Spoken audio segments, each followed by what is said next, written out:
Hello everyone, welcome to our channel The Web Prodigy. Hope you are doing well. Today is the third tutorial of JavaScript.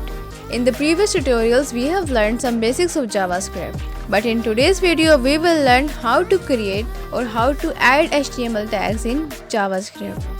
So what is the purpose of HTML tags in JavaScript?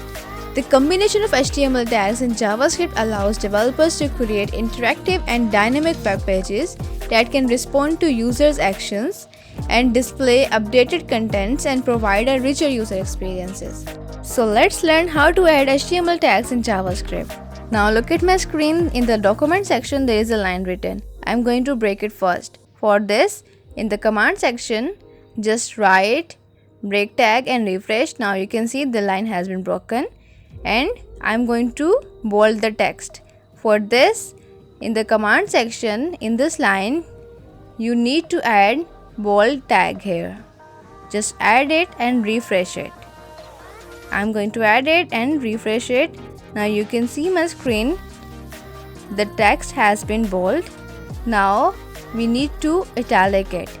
For italic, just add the italic tag and just add this tag and refresh it. The text has been changed in italic form. Now you can see this is really easy to add HTML tags in JavaScript. That's all for today's video. I hope you will find this video helpful. Thanks for watching.